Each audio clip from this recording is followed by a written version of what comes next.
Van Dyck by Percy M. Turner.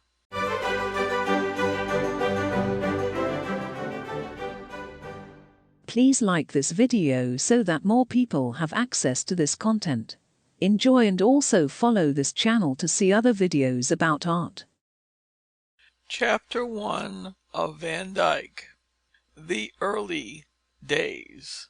Reader's Note: we shall proceed by using the descriptions of the author of the plates in the chapter, and then proceeding to the chapter. In the first chapter, the frontispiece, Charles I in the Louvre. Certainly the finest portrait of Charles I in existence. It shows Van Dyck in his most attractive aspect as a painter of the aristocracy, executed before the marked decline in his technical powers, which marred from an artistic standpoint the later pictures of his English period. It yet possesses the dignity and distinction he knew so well how to infuse in portraying the nobility of our country. It is one of the best examples of the artist's powers as a colorist, and as such will bear comparison with the production of the mighty Venetians. Plate 2. Charles Louis of Bavaria and his brother Robert, afterwards Duke of Cumberland, in the Louvre. As an example of direct portraiture, this picture would be hard to beat. It shows Van Dyck in one of his happiest moods, dealing with a subject which peculiarly appealed to him. Plate 3. Prince d'Arenberg, in Lord Spencer's collection, Althorp. A portrait characteristic of one of the most popular phases of Van Dyck's art. It exhibits in a remarkable measure his sense of appropriateness as far as the setting of a portrait is concerned. The background has been chosen largely with a view to accentuating the salient points of the picture, and whilst being in consequence strictly subservient to the portrait, is yet treated in a bold and vigorous manner. And now, Chapter 1. The Early Days. No painter has remained more consistently in favor with both artists and public than Van Dyck. His art marks the highest achievement of Flanders of the 17th century. In making this statement, the claims of Rubens have not been overlooked, although the latter has been, and probably will always be, considered the head of the Flemish school. It is perhaps not too much to say that Van Dyck possessed in a greater measure than Rubens those qualities which go to make a great artist. We can never overlook the seniority of the latter, and to him will always belong the credit of having evolved the style which revolutionized the art of a nation, and there is no doubt that the pupil owed to him much of the knowledge he so well utilized in after life. In comparing those two great men, it would be well at first to rid ourselves of the confusion which often arises through the application of the terms artist and painter. In relation to painting, they are only too often considered synonymous, but a little consideration will show us that a man whose technical abilities are of a high order need not necessarily be a great artist. In fact, One of the most truthful charges urged against the best contemporary art is that it demonstrates an astonishing poverty of invention, a lack of message, if you will, coupled with an extraordinarily highly developed technique. To screen as much as possible the dilemma in which he finds himself, many a modern painter has recourse to creating those outbursts of meaningless eccentricity that are so familiar upon the walls of our exhibitions. It is true that some few of the men who are living to day are equipped almost, if not quite, as well technically as the great majority of the old masters. In a word, they could meet them on nearly equal terms as painters, but they lack invention and conception in which to bring their powers into legitimate play, and consequently they cannot rank with them as artists. It was in the possession of these very qualities that Van Dyck surpassed Rubens. I do not suggest that the latter was devoid of power of conception, for if I did, would not the great coup de lance at Antwerp, or the fall of the damned at Munich (the drawing for the latter in the National Gallery gives an even better idea than the finished picture) be there to refute me? Van Dyck, however, though being quite the match of Rubens in technique even in his early days, though still working under him, surpassed him in his middle period. Anybody who has closely studied the noble religious pictures at Courtrai or Malines, the latter unfortunately irreparably injured by damp and neglect, can but be impressed with his stupendous power in this direction, granted that he does not appeal in the same measure to our emotions from the spiritual side as do the early painters of Italy and Flanders. He yet brings the brutal aspect of the scene before us in an intensely human manner. In most subject pictures Van Dyck painted before his visit to Italy, it is apparent that Rubens had been his sole guide, and he was impelled only with a desire to emulate his master. But after his return, the influence of the mighty painters he had studied south of the Alps had wrought a wondrous change in his method, and although he found himself back again amidst his old surroundings, he never quite forsook the path he had been treading in the interval. Rubens, who had also spent some years in Italy, did not submit to the influence of the southern masters in the same measure, but remained a Fleming to the end. There is little alteration to be observed, either in his historical and sacred pictures or his portraits, after he had studied the Italians. From this we may assume either that Rubens was less susceptible to extraneous influences, or that he considered his method quite the equal to any that he had seen. Van Dyck, on the other hand, absorbed particularly from the Venetians certain qualities which he employed ceaselessly throughout the remainder of his life. It was not, however, solely this cause which raised Van Dyck as an artist above his master. Rather was it to be attributed to the superiority of temperament. Thus, whilst we can still consider Rubens the head of the Flemish school of the 17th century, we should accord to Van Dyck the foremost rank as an artist. Anthony Van Dyck was born at Antwerp on March 22nd, 1599. It was said formerly that his father, Frans Van Dyck, was a painter on glass, but later research has disclosed the fact that he carried on business as a merchant.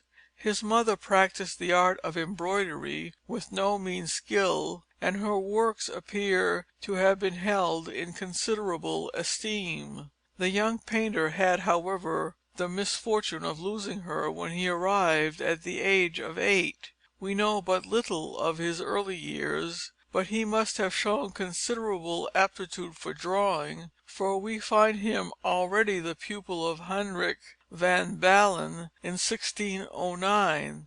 The latter painter had received instruction in his art from Adam van Oort, the master of Rubens, but he utilized the instruction he had received in a very different way from that of his fellow pupil.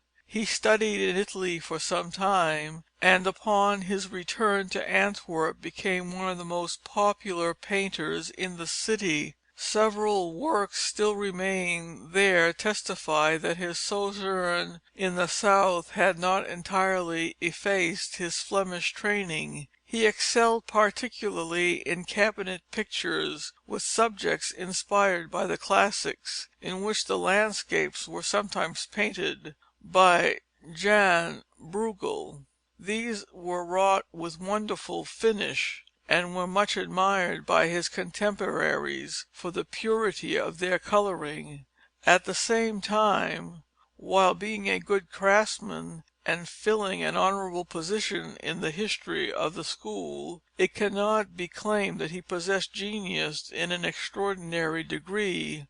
It is probable, however, that a more suitable master for the young Van Dyck could not have been found.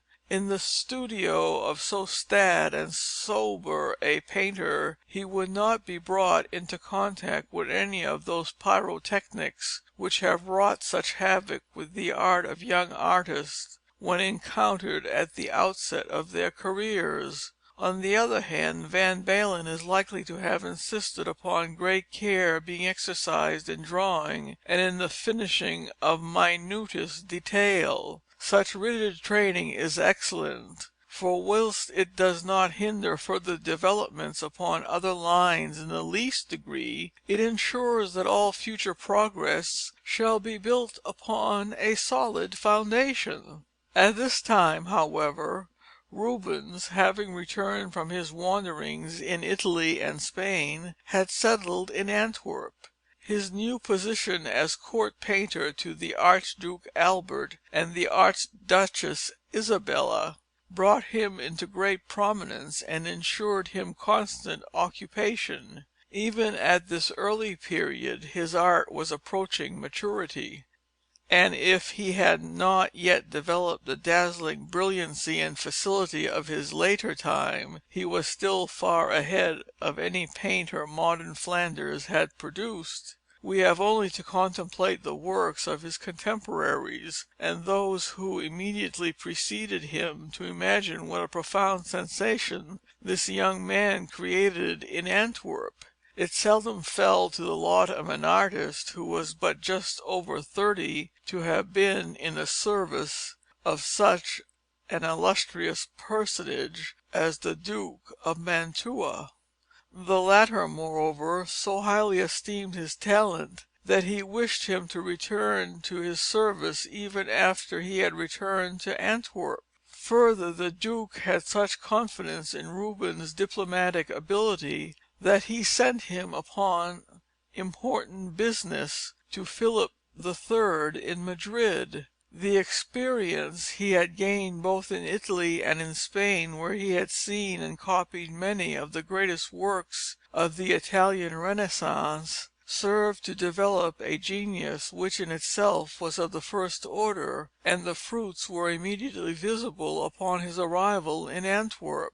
We can well picture to ourselves the effect of the masculine vigour, nay more, the bravado of his brushwork upon the staid and homely Flemish artists. Their minuteness of finish, delicacy, cool transparencies, and silveriness of colouring seem indeed petite when pitted against the irrepressible dash and golden palette of Rubens. In spite of this, He appears not to have created any enemies. On the contrary, his fellow artists seem to have recognized his superiority, and many were influenced by his method.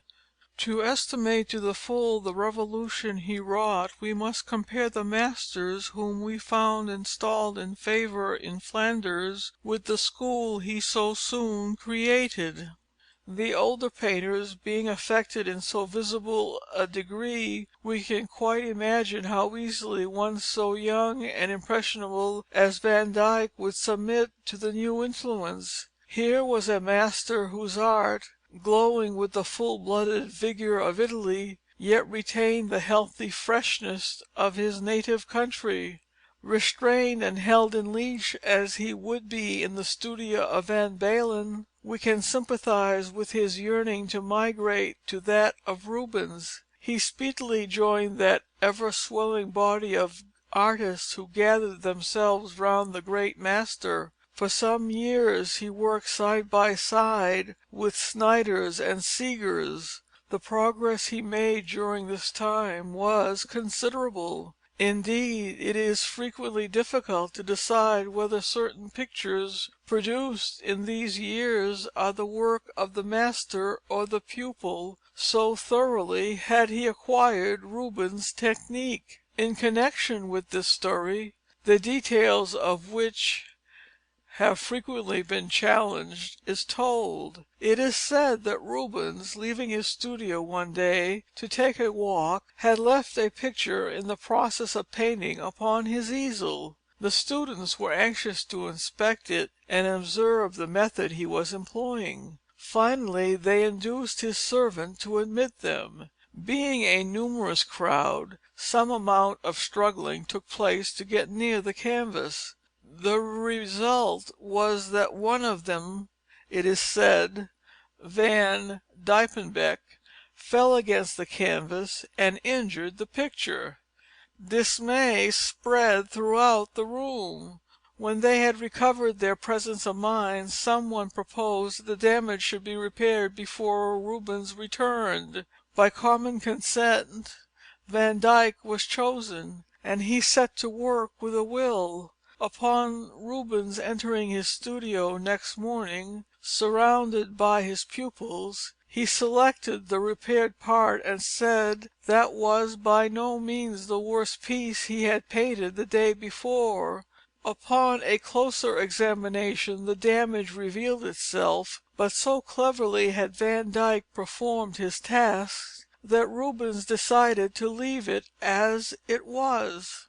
From such tales as this has arisen the tradition that Rubens became so jealous of his pupil that he endeavoured to persuade him to abandon historical painting and devote the whole of his time to portraiture.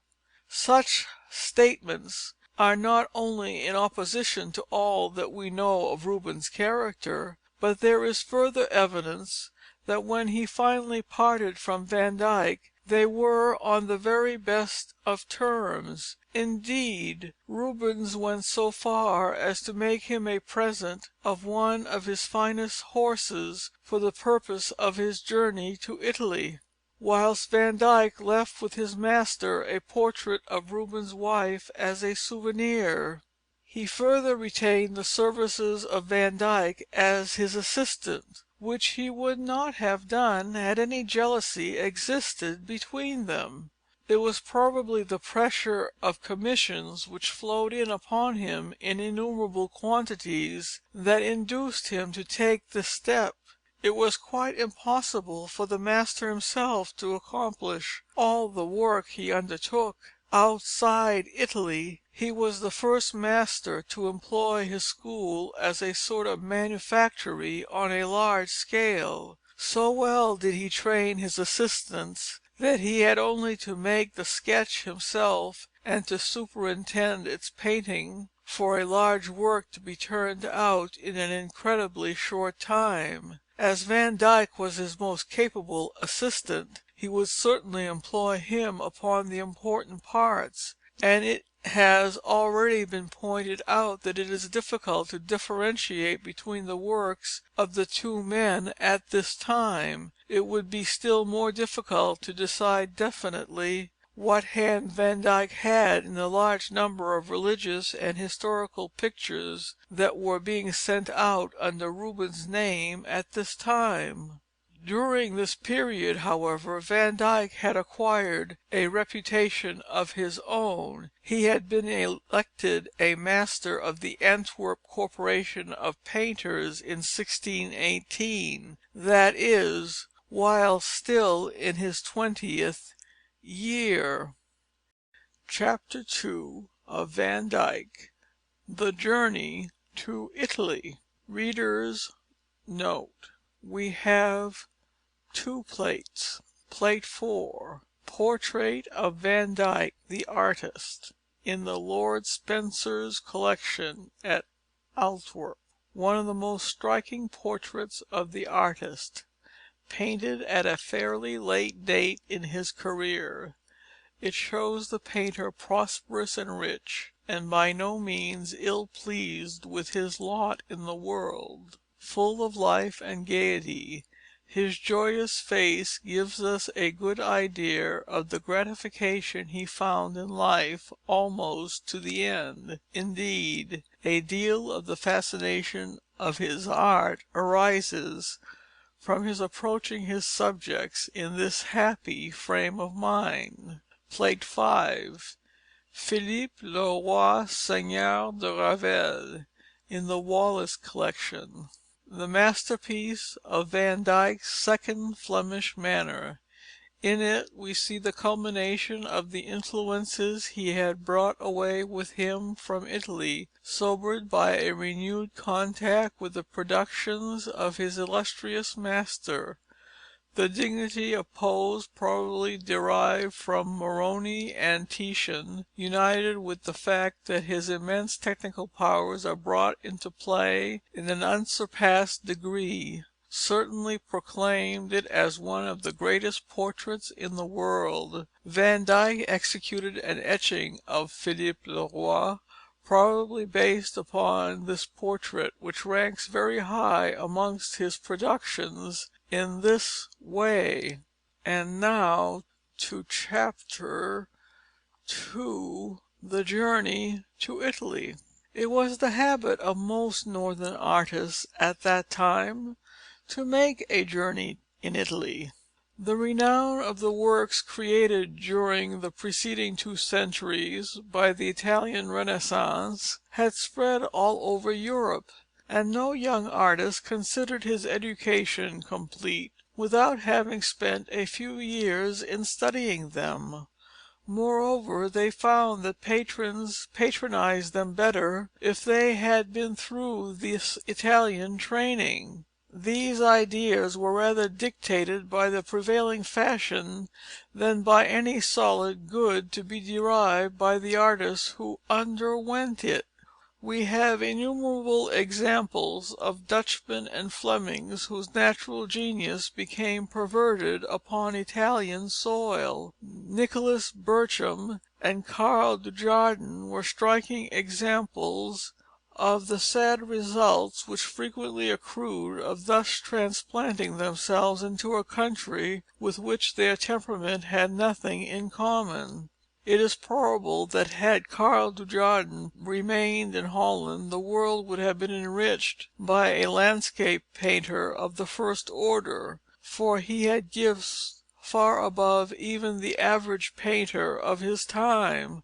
But immediately on reaching Italy he succumbed to the influence surrounding him, and endeavoured to get rid as far as possible of his early training, and to see things and render them in the Italian way. The result was that whilst he never threw off the Dutch character of his scenes and figures, he enveloped them with a conventional atmosphere as monotonous as it is untrue.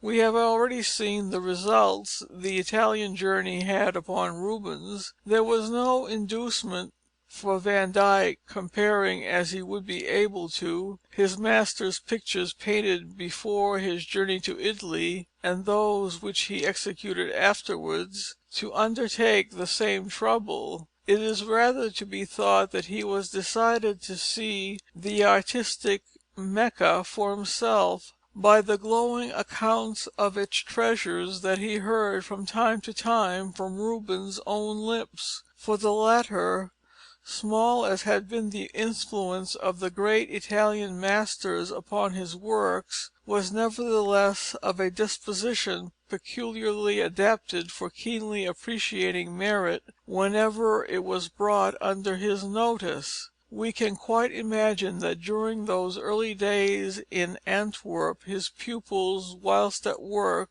would hear innumerable accounts of the beauties of this or that picture, and the more enthusiastic of them would consequently only be the more eager to judge of its beauties for themselves. During the execution of the larger canvases that were turned out in such quantities from the studio, Rubens doubtlessly prefaced alterations he made by referring to many a master's method, and recounted how the masterpieces upon which his comments were framed had been brought to completion. During the latter portion of the time Van Dyck stopped with Rubens, he was only acting as his assistant, and consequently would be free to leave when he liked. He would probably be quite aware that his technique was the equal of his master's, and would realize that he had received all the tuition he possibly could in his present situation. Ambitious as he was, there is no doubt that he yearned for an opportunity to learn for himself the message the great masters had to impart to him. Whilst we can quite imagine that Rubens would be sorry to part with so capable an assistant, there was not any evidence that he did not do everything in his power to assist him to carry out his project. In 1623, when he was but 24 years of age, Van Dyck left Antwerp for his journey southward. He appears not to have got any further than a village near Brussels, where he succumbed to the attraction of a certain young lady named Anna van Ophem. At her instigation he painted 2 pictures for the parish church there. In one, representing St. Martin sharing his cloak with a beggar, he took himself as a model for the saint. The parish authorities being, it is said, of a mercenary turn of mind, had it valued, and hearing that it was worth 4,000 florins, sold it to a Monsieur Howitt.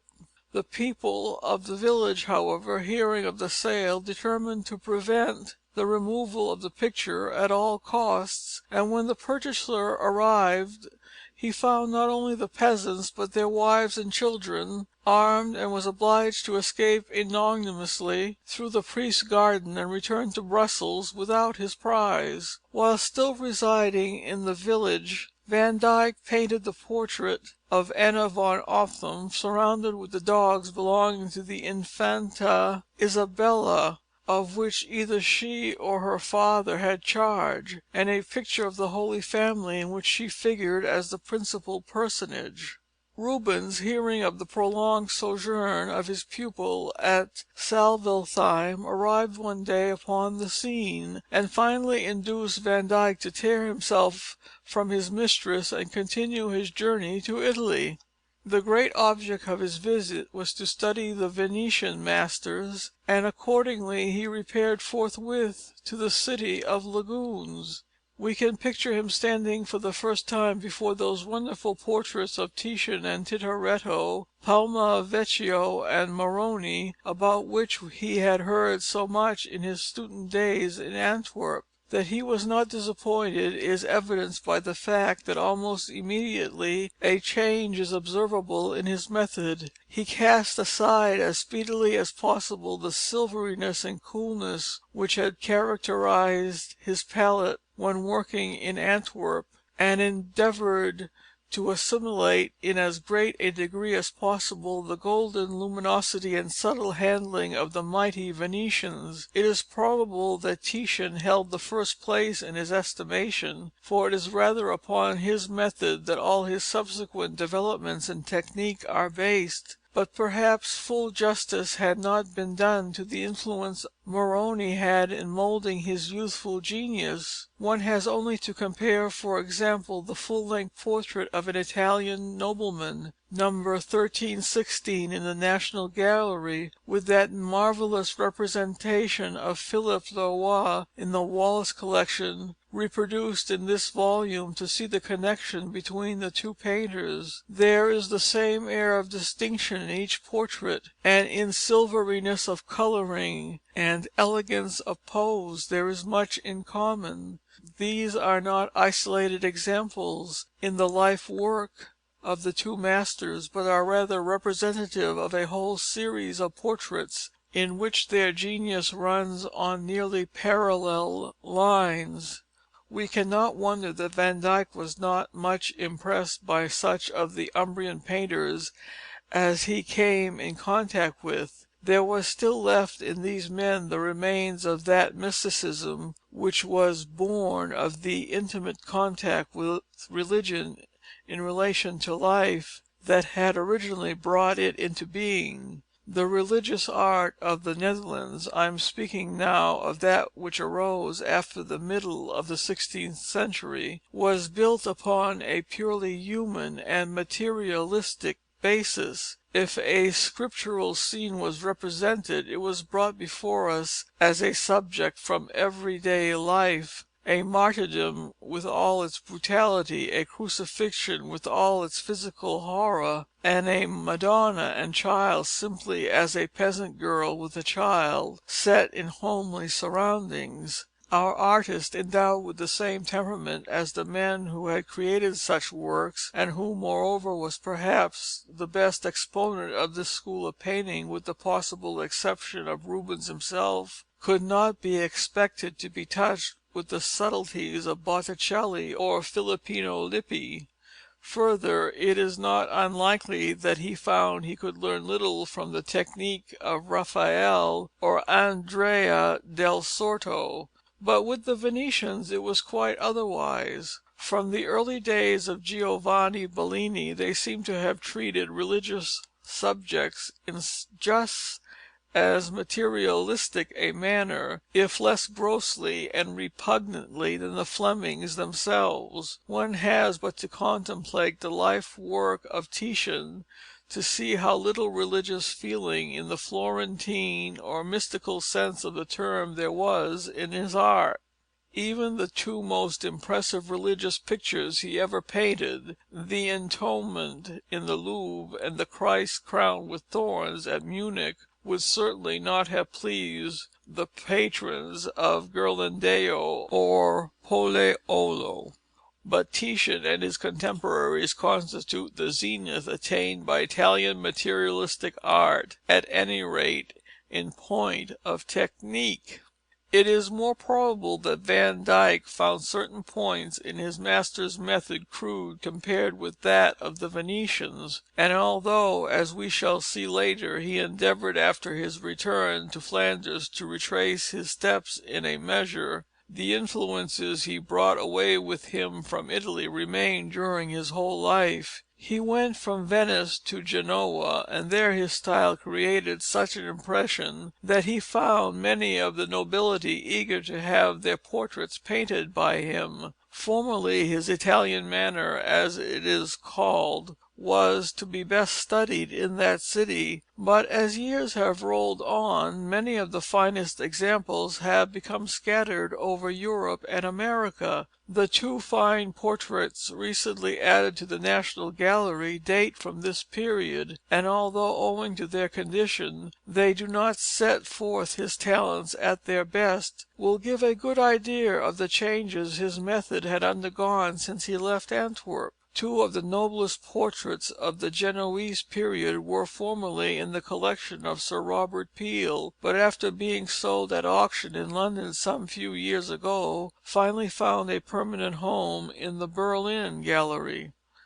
From Genoa he went to Rome, and his reputation having preceded him, he was soon loaded with commissions for both historical subjects and portraits. It is said, however, that his residence here was rendered unpleasant by a number of artists persecuting him by reason of his not wishing to fall in with their methods of life. Be this as it may, he returned to Genoa, and after some time departed for Palermo. But the plague breaking out some time after his arrival, he determined to return to Flanders. Van Dyck had reason to congratulate himself, not only upon the amount of benefit which he had received from his sojourn in Italy, but also on account of the flattering manner in which he had been received everywhere. His complete success in these two respects were calculated to infuse confidence in him for the future. He was now fully equipped in every way, and his good luck in the matter of patronage,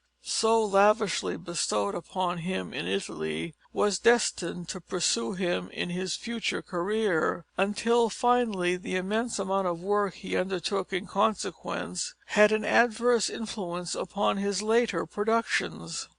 Chapter III of Van Dyck, the second Flemish manner. Plate 6. Portrait of one of Charles the First's children, in the Academy of Fine Arts, Rome. Possibly the best known and one of the most deservedly popular of the master's child portrait. It will bear comparison for charm and delicacy of handling with any of the productions of our great English masters. In fact, it was largely after a study of Van Dyck's wonderful pictures of children that Gainsborough formed his last and greatest manner. And now the second Flemish manner. The reputation of Van Dyck, great as it was prior to leaving Antwerp, had materially grown during his absence in Italy.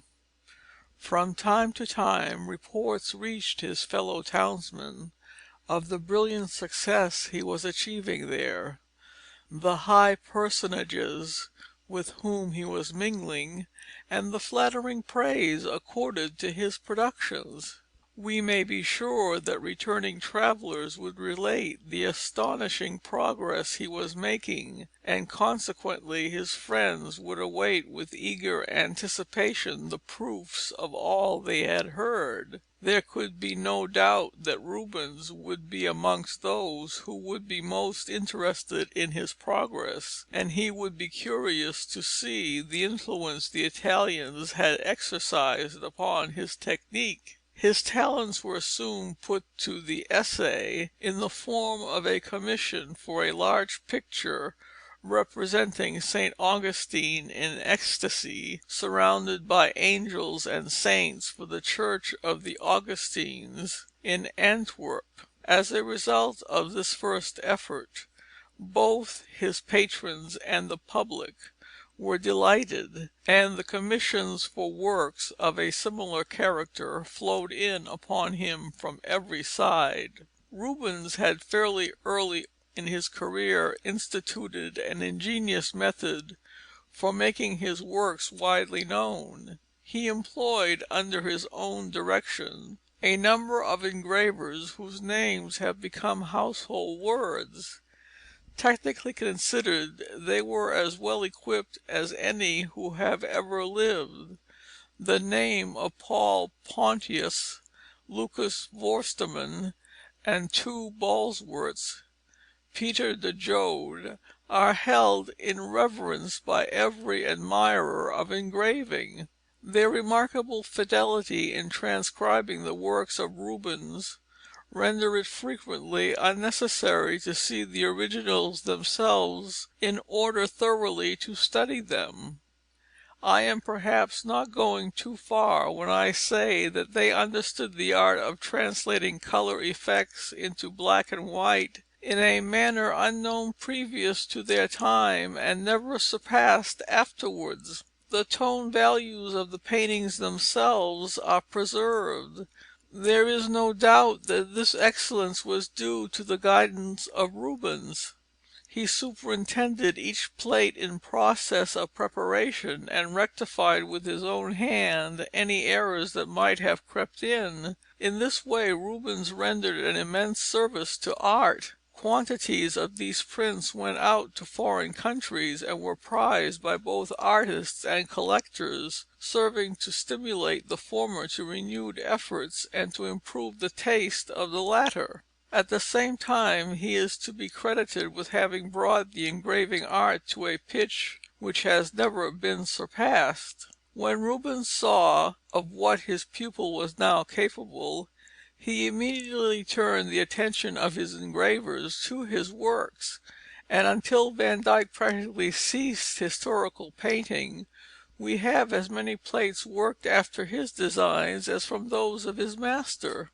It was soon after his return to Antwerp that he received the commission to paint the celebrated picture at Malines, representing the Crucifixion. Of this remarkable canvas we can but form an inadequate idea to-day. The exceeding negligence with which it has been kept, coupled with the continual covering up of the picture, thus depriving it of light, which every oil painting requires for its preservation, has contributed to render it a wreck of its former self. The subject, to which we are so accustomed that we are but little moved when we encounter it in the great galleries, is here presented to us in a most terrible and essentially human aspect. The extraordinary expression of physical pain infused in the heads of the two thieves, one on each side of Christ, together with the energy of their efforts to detach themselves from their awful position, will cause a shudder to creep over even the most phlegmatic person. This is foiled by the superb treatment of the head of the Saviour. In the latter is an extraordinary mixture of pain, mental and physical, combined with a sublime look of resignation. Sir Joshua Reynolds regarded it as one of the masterpieces of the world, and there will be not a few who will concur in his judgment. Van Dyck was not, however, content simply to exercise his powers in this way. An innumerable series of portraits date from this time, notably the well-known series representing the most prominent contemporary artists of Flanders.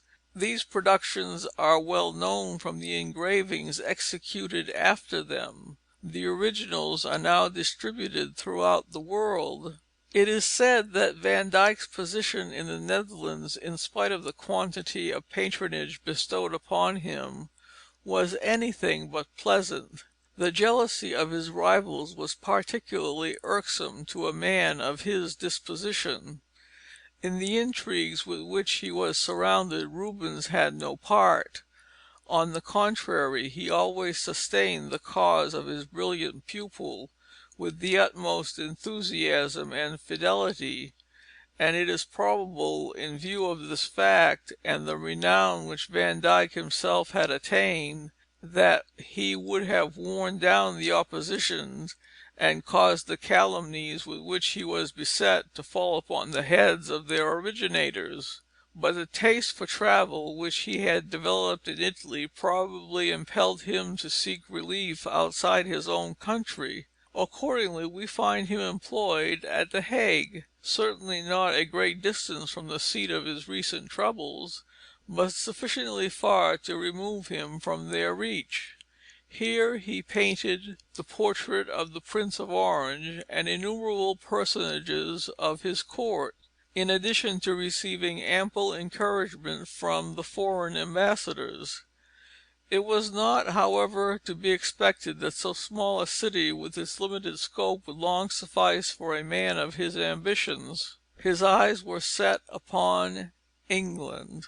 The encouragement which Charles I extended to the fine arts, and his liberality in patronizing them, induced him to think that a suitable field for the exercise of his talents was open to him in our country. Accordingly, about 1632, he arrived in London. England was not, however, quite strange to him, for about 11 years previously, that is, before his departure to Italy, he had already been here upon a visit. Upon this occasion, however, he does not appear to have succeeded in attracting the attentions of the king, and consequently he did not meet with the success he had counted upon. Remaining but a few months, he decided to return to Antwerp, fully resolved to make it a permanent place of abode.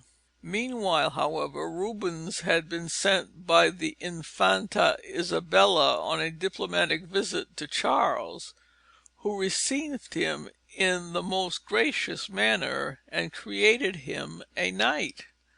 The flattering attentions bestowed upon Rubens during his stay, coupled with his estimation of the king's character and taste, created a most favourable impression upon him, and when he returned to Antwerp he probably dispelled in a measure Van Dyck's antipathy to our country. Meanwhile Charles had seen the latter's portrait of Nicholas Lanier, his chapel master, and was so impressed with its qualities that he sent an invitation to Van Dyck to return. An opportunity so favourable to advancement was not lightly to be passed over, and Van Dyck decided once more to try his fortune here. This decision constituted a turning point in the life and style of the artist, and we shall see him in England passing the most prosperous years of his life. Chapter IV. Van Dyck in England. Plate 7. Portrait of the Artist's Wife. A remarkably good example of Van Dyck's power of depicting female character. Whenever he is faced with a sitter in whom he is interested, he suited his technique to the points he wished to emphasize. It is the possession of this versatility which enables him to infuse so much seductive charm into his women portraits, and such trenchant vigour into those of men. And now to Van Dyck in England.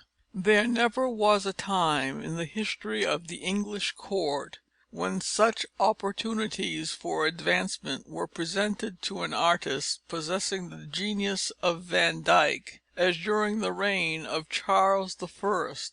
He was one of the few monarchs of England who recognized the civilizing influence of art on the nation, and encouraged it in a manner quite beyond his means. It mattered not of what period, school, or nationality a work happened to be, so long as it possessed a high degree of merit, it appealed strongly to the king. We have only to consider the superb collection he brought together, only to be ruthlessly dispersed by the Commonwealth, to gauge the refinement of his taste.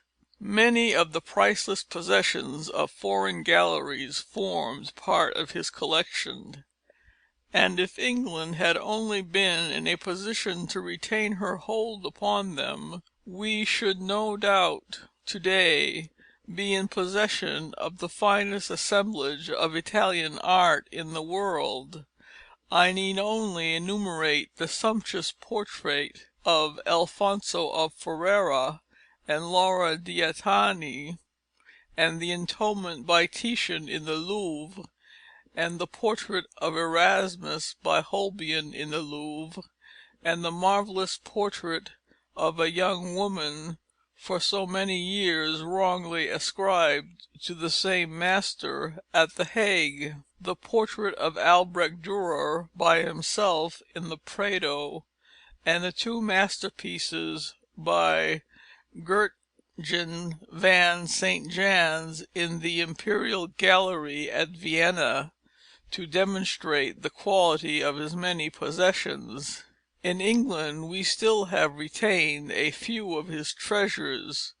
Conspicuous among them are those masterpieces of Andrea Mantegna, the Triumph of Julius Caesar at Hampton Court, the Albert Durer, and the Lorenzo Lotto in the same gallery, together with the Mercury, Cupid, and Venus by Correggio in the National Gallery.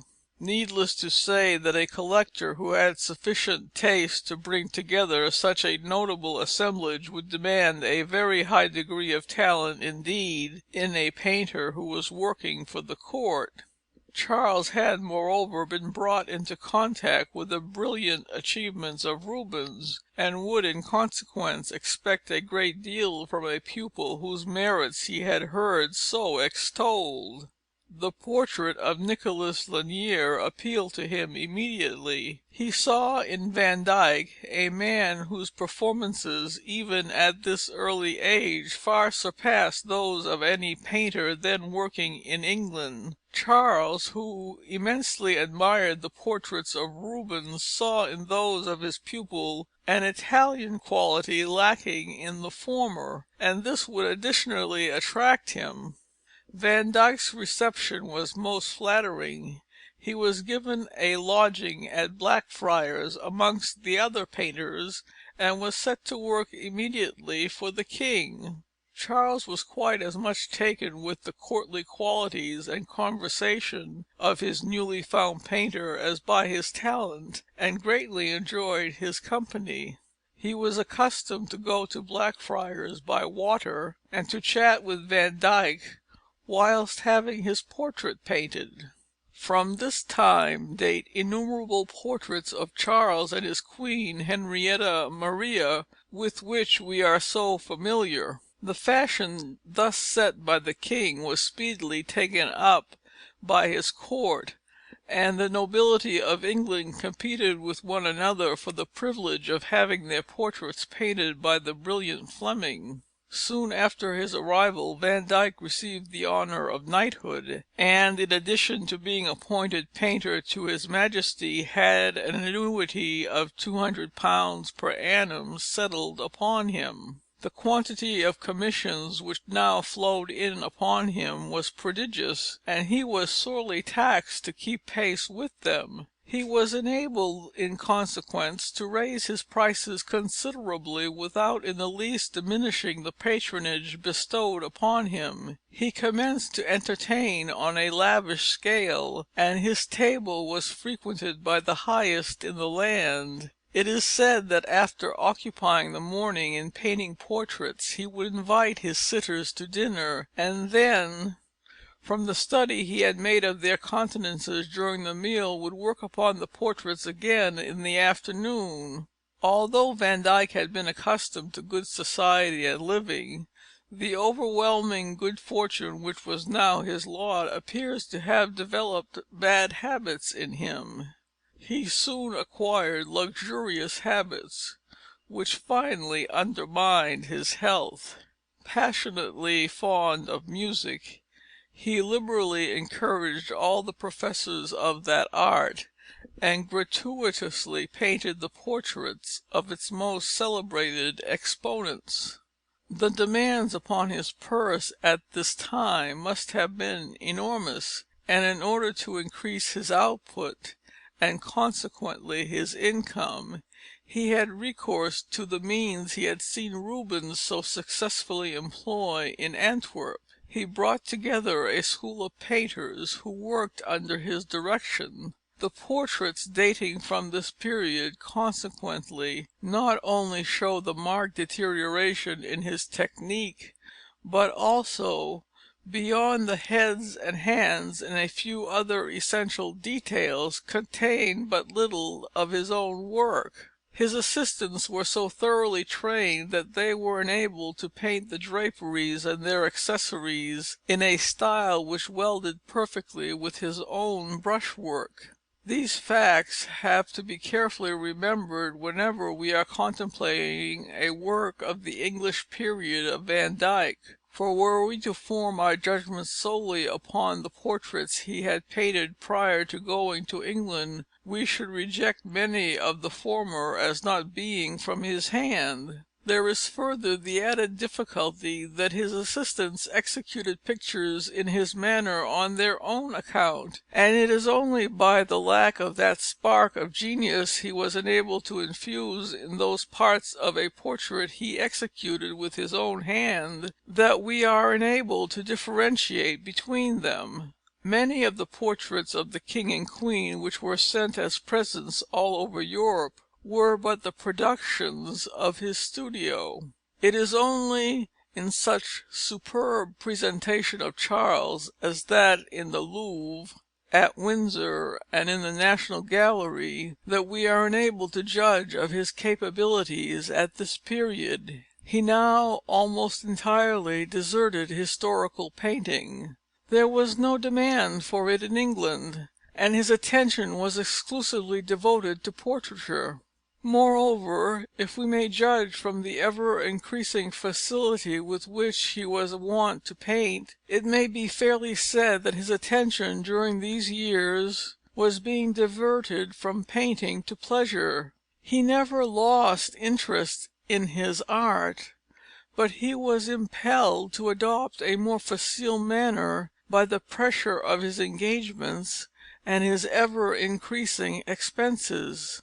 He kept a country house at Eltham in Kent, where he spent the summer, a form of extravagance more defensible than many in which he was accustomed to indulge. Meanwhile he had contracted a marriage with Mary Ruthven, granddaughter of Lord Ruthven, Earl of Cowrie, by whom he had one daughter. His wife, however, brought him no dowry, but was considered one of the greatest beauties of her time.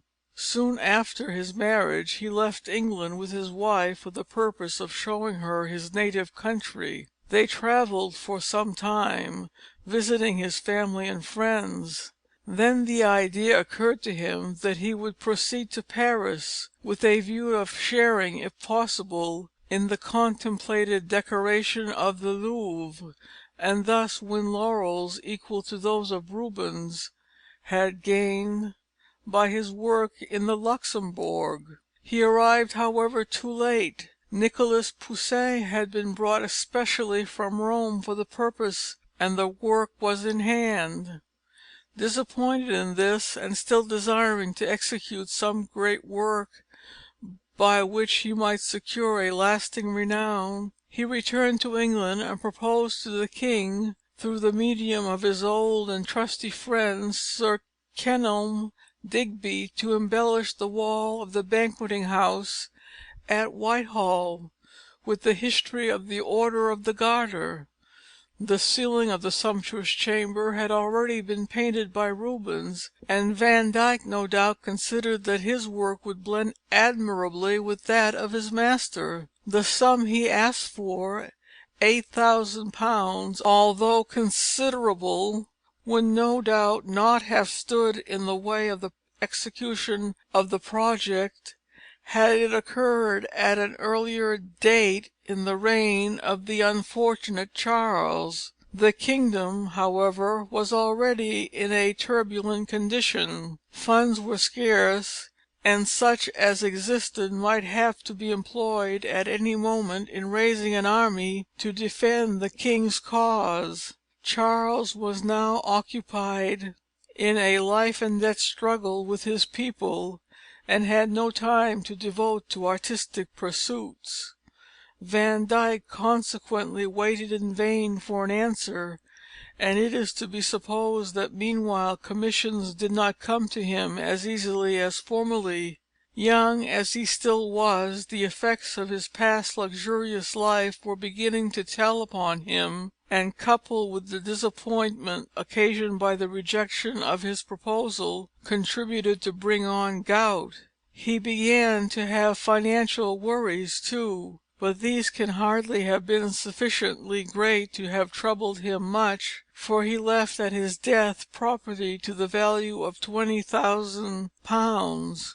He therefore turned his attention, probably in emulation, or by the advice of his friend Sir Kenelm Digby, to the pursuit of the philosopher's stone, and, needless to say, the results of his experiments and the money he expended upon them only aggravated the state of his health. He rapidly sickened, and died in London on December 9th, 1641, when 42 years of age. He was accorded a magnificent funeral in St. Paul's Cathedral, and was buried in a tomb beside that of John of Gaunt. Chapter V. Of Van Dyck. Van Dyck's position in art. Plate VIII. The Marchese Cantaneo. In spite of its somewhat bad condition, this portrait is an excellent specimen of Van Dyck's Genoese period. It was achieved about the same time as the two magnificent pictures in the Scottish National Gallery, the Lomellini family, and the portrait of an unknown Italian nobleman. Its recent entry into the National Gallery filled a gap in our representation of the great Fleming. And now to Van Dyck's position in art. During the past 20 years the public has become so educated in matters artistic that it wishes at once to definitely assign a certain position to an artist with whose works it is familiar. We live in an age of comparison, and as opportunities for its exercise, owing to the cheapening of travel, are so manifestly improved of recent years, a more just estimation exists in the mind of the public regarding an artist's worth than formerly. Van Dyck, as I said at the beginning of the opening chapter, has never fallen from the high position he occupied in his own day. He has always appealed to the student and the artist of every nationality, and if we survey portrait painting since his day, we shall see that he has exercised more influence than any other artist who has ever lived. It may be said that Titian, for a couple of centuries after his death, was the idol almost exclusively worshipped,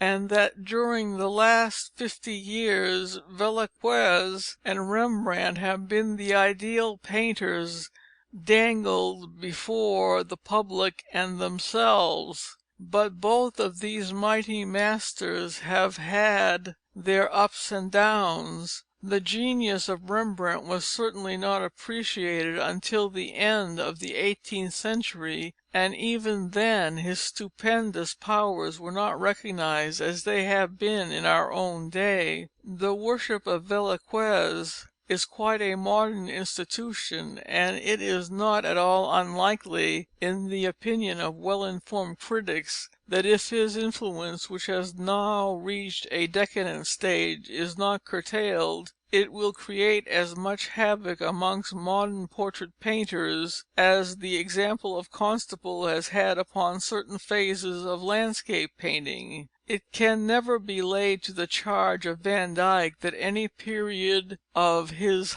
art has exercised a permanently baneful influence. True, immediately after the Restoration a school arose headed by Sir Peter Lely and Sir Godfrey Kneller, who claimed to have followed the tradition of Van Dyck. It requires, however, but little comparison between even his later and slighter works and those of Lely, who was incomparably the greatest of the portrait painters working in England in the interval between Van Dyck and Hogarth, to see how far below Van Dyck's standard portrait painting had fallen, and how little of his method there was left in it.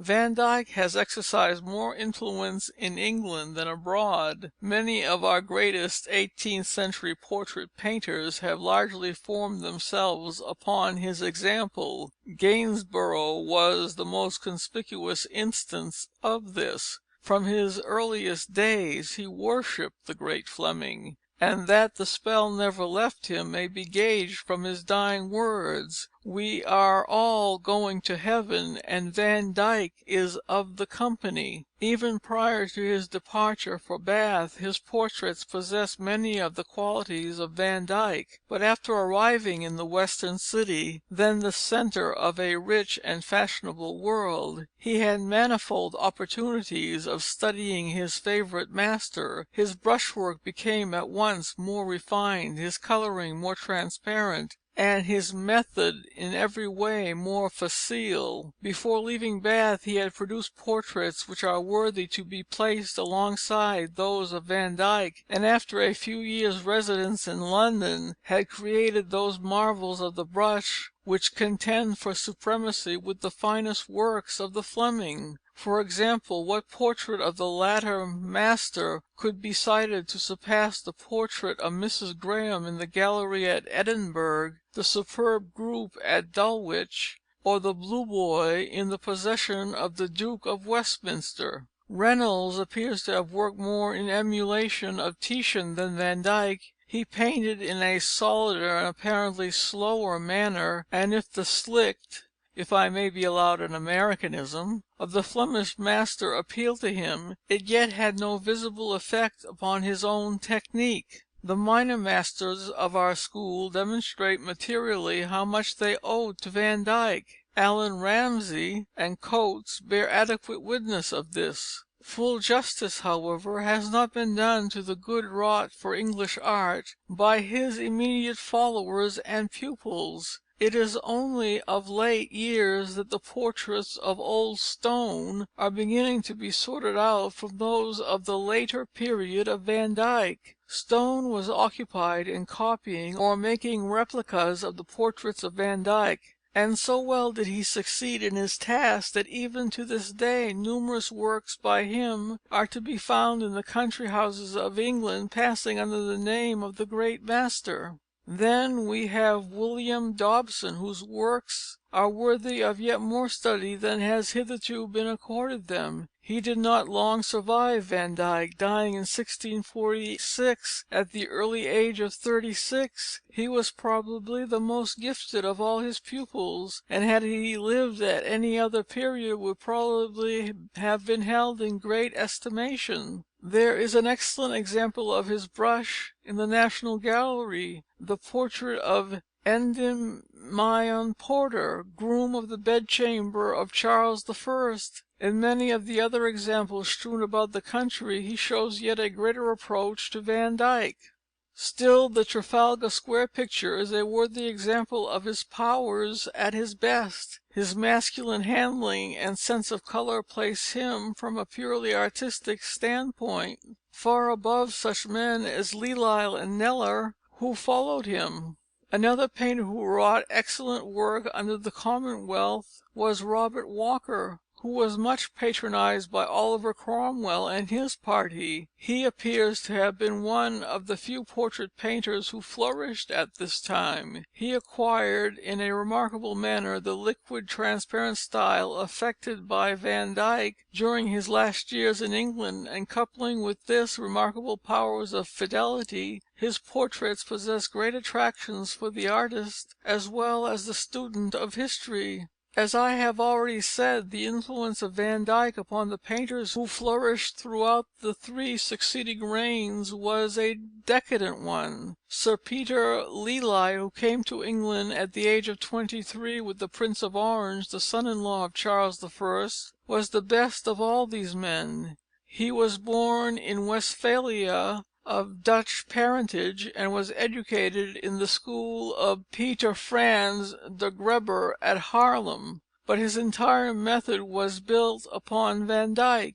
He seems not to have had a bad time under the Commonwealth, for he was employed to paint Cromwell's portrait. It is said that he had instructions upon this occasion to paint him, warts, pimples, and all. It was not, however, till Charles II. had ascended the throne that he reached the zenith of his fame. Then came the long series of ladies of the court with which we are so familiar. They are all set in the same artificial setting, a landscape half conventional, half natural in feeling, a languid and somewhat haughty air about the heads, together with draperies destined to accentuate the artificial appearance of the whole portrait. One can see at a glance that it was from Van Dyck he had learned the placing and handling of the heads, hands, and backgrounds. But what a monotonous procession it is! In order to appreciate the superficialities of Lely, a number of his portraits must be seen together. We then see how monotonous he was, how few of those qualities he possessed which go to make up a great artist. That he had a considerable amount of technique at his command can be seen in such portraits as the Duchess of Cleveland in the National Portrait Gallery, but in others again he fell so far below this level of excellence that one is sometimes tempted to reject many perfectly glorious pictures as not being from his hand. The art of Lely had attained great popularity amongst the aristocracy whose lives called into being the decadent art of this period. All who sought the public favour tried to catch his manner, and hence arose quite a number of imitators. Occasionally Lely was surpassed by some of his scholars. For example, John Greenhill absorbed more of the real qualities of Van Dyck than his master. The remarkable portrait in the gallery of Dulwich College shows unmistakable signs of genius of high order, and had he not fallen into irregular habits and died at the age of 32, he might have achieved great things. Sir Godfrey Kneller, who followed Lely, was infinitely inferior to him as an artist.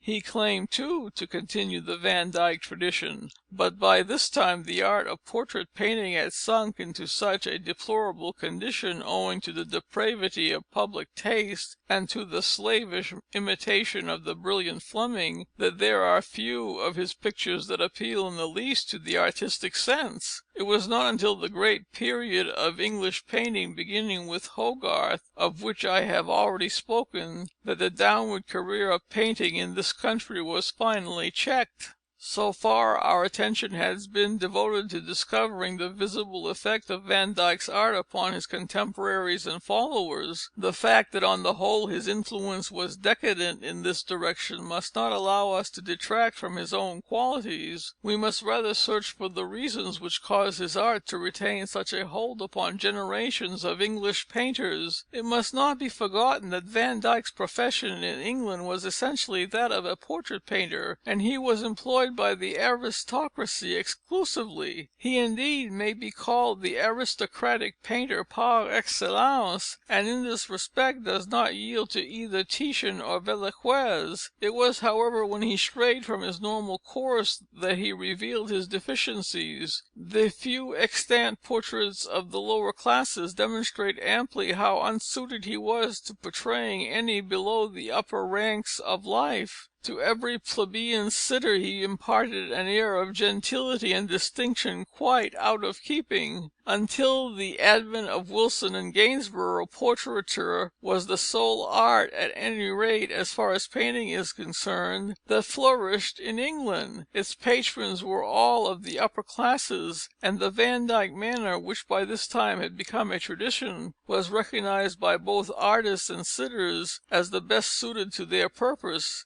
It was only in the 18th century that the general financial and educational uplifting of the middle classes called into being that naturalistic school which finally drove all others from the field. It is probable, however, that the painters who worked so slavishly in Van Dyck's English manner had never become acquainted with his finest achievements in portraiture. With few exceptions, these were executed before he settled permanently in England. It is practically certain that Gainsborough, for example, had never seen such portraits as Philippe le Roy and his wife, now among the greatest treasures of Hertford House, which date from the years between 1628 and 32. It was then that Van Dyck had reached his maximum development, and it is by the portraits he made in the 10 years around about this date that he will probably be judged by posterity. The facile ease and the silvery liquidity of his latter manner may have an irresistible charm for those who have not studied the master very deeply, but for the artist and the student, the works he had achieved before success had crowned his efforts in the same measure that it did shortly after his arrival here, will ever remain the standard by which to judge him.